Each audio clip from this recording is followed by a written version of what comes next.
זה אבא שלי. אני בן של חטוף וחטופה שחזרה בשם יוכבד ליפשיץ. ואנחנו פה ממשיכים את המאבק שלנו להחזרת החטופים למען המדינה, למען גם שהחיילים יחזרו והכל ייגמר כמה שיותר מהר.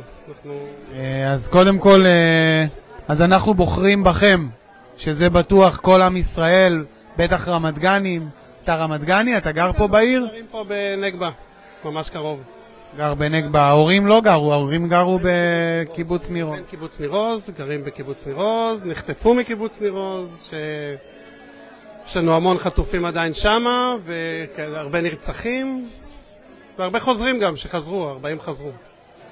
אנחנו פה במרכז, בגוש דן, ככה חווים את זה, אתה יודע, דרך הטלוויזיה, דרך המראות, דרך התקשורת, חלקנו גם מגיעים לשם, אבל באמת את החוויה האישית מאוד, לא כולנו ממש חווינו, ואתה שאתה גר פה, איך היה באותו יום? מה היה לך? איפה היית? היית פה? היית שם? הייתי במקרה פה, במקרה לא אצל ההורים ובאירוע. חווינו את זה מאוד מוקדם בבוקר שהתחלנו לשמוע, ומאותו רגע היינו כל הזמן בקשר וואטסאפ, טלפונים, מה שיכולנו. ההורים נותקו קשר כבר ב8:30 בבוקר. יש לנו המון חברים בקיבוץ שיכולנו עוד לדבר איתם. התחילו סרטונים באלי אקספרס, גזן, כל זה, והתחלנו להבין שהמצב מאוד מאוד קשה.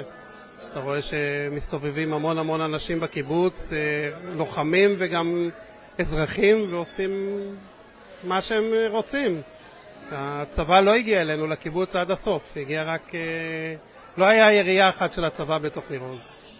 וואו, תשמע איזה תחושה זו, מ8:30 בבוקר בעצם לא שמעתם את ההורים, לא ידעתם מה קורה.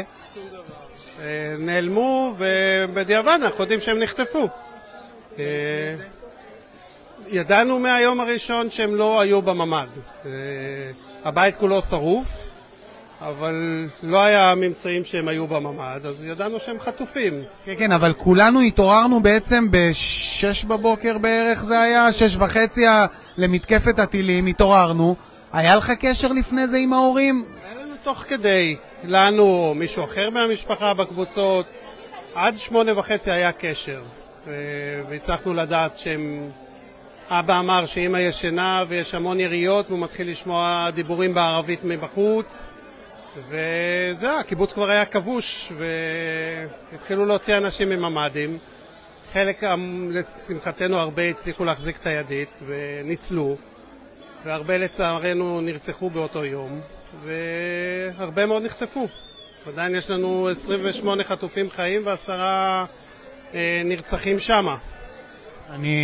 קודם כל, זה מזעזע, המקרה הזה פשוט מזעזע, ולראות אותך פה, אתה יודע, זה לא משהו שהוא קל ופשוט. זה בסדר אם נשאל מה עם אמא, איך אתם תומכים בה, איפה היא?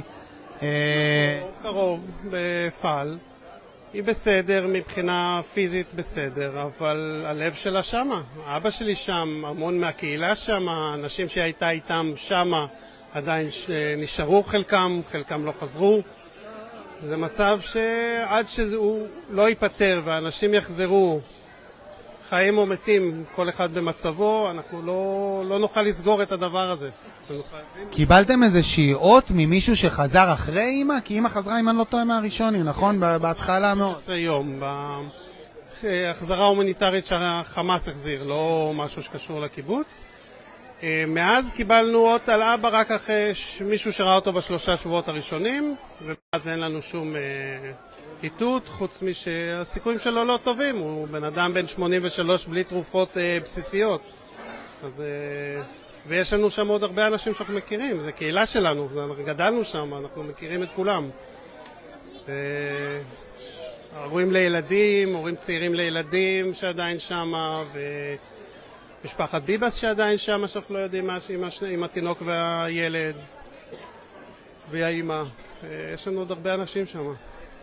טוב, אנחנו כמובן שולחים חיבוק ענק לכם, למשפחות, לכולם, לכל החטופים. מאוד קשה לשמוע את הדברים האלו. באמת שכולנו בוחרים בחטופים, ונקווה ללייבים קצת יותר מעודדים אחר כך.